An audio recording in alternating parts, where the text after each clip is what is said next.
नमस्कार साथियों, से ही स्वागत है मेरे चैनल अखंड भक्ति भजन में। और मेरा फेसबुक है विद्या प्रकाश कुमार के नाम से। तो आइए हम पढ़ने जाना है श्री महाभागवत पुराण महात्म्य। तो आइए शुरू करते हैं।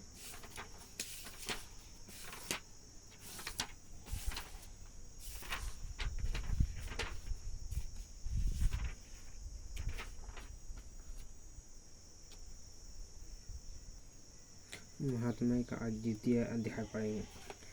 भक्ति का दुख दूर करने के लिए नारद जी का उद्योग।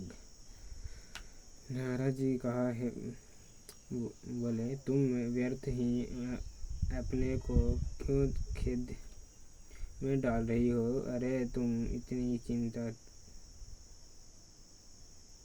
क्यों हो?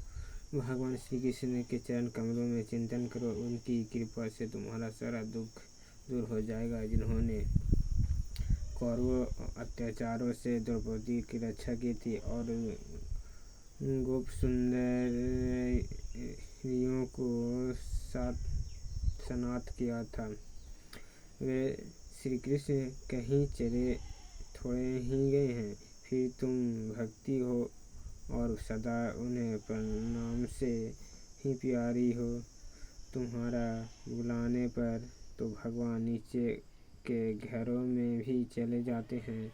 सत्य, त्रेता और द्वापर, ये तीनों युगों में ज्ञान और वैराग्य की मुक्ति के साधन थे, किंतु कलयुग तो केवल भक्ति ही ब्रह्म सायुज्य मोक्ष की प्राप्ति करने वाली है। यह सोचकर ही ब्रह्मानंद चिंतमूर्ति ज्ञान स्वरूप श्री हरि अपने स्वरूप रूप से तुम्हें रचा है। तुम साक्षात श्री कृष्णचंद्र की प्रिय और परम सुंदरी हो। एक बार जब तुमने हाथ छोड़कर पूछा था कि मैं क्या हूँ, तब भगवान तुम्हें यही आज्ञा दी थी कि मेरे भक्त का पोषण करो। तुमने भगवान की आज्ञा स्वीकार कर ली और इससे तुमसे श्री हरि बहुत प्रसन्न हुए और तुम्हारी सेवा करने की ये मुक्ति को तुम्हें दासी के रूप में दे दिया और इन ज्ञान वैराग्यों के पुत्र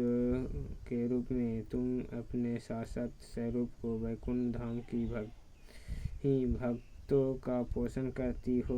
भूलोक कर्म तो तुमने उनकी पुष्टि के लिए केवल छाया रूप में धारण कर रखा है। तब तुम मुक्ति, ज्ञान और वैराग्य को साथ लिए पृथ्वी तल पर आई है और सतयुग में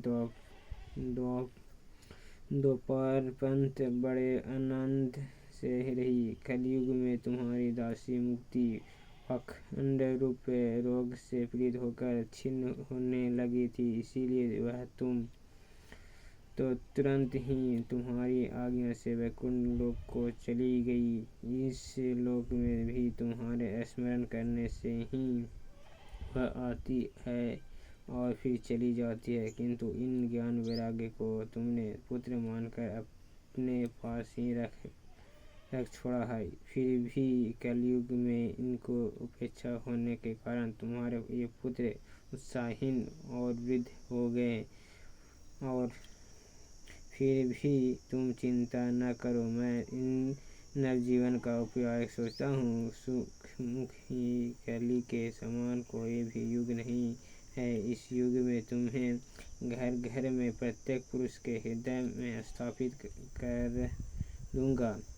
देखो, अन्य सब धर्मों का दरबार और भक्ति विषय का महत्व आगे रहकर यदि मैंने लोक में तुम्हारा प्रचार न किया तो मैं हरिदास नहीं। इस कलयुग की जो जीवन तुमसे मुक्त होके ये पापी होने पर भी वेखट के भगवान श्री कृष्ण के अभय धाम को प्राप्त होंगे। इनके हृदय में तुरंत ब्रह्म रुक्मिणी भक्ति निवास करती है। वे शुद्धांतकरण पुरुष सपन में यमराज को नहीं देखते। जिनके हृदय में भक्ति महारानी का निवास है, उन्हें प्रेत, पिशाच, राक्षस और दैत्य आदि स्पर्श करने में भी समर्थ नहीं हो सकते। भगवान तप, देवाध्ययन ज्ञान और कर्म आदि किसी भी साधन से वश में नहीं किए जा सकते, वे केवल भक्ति से ही वशीभूत होते हैं। इसमें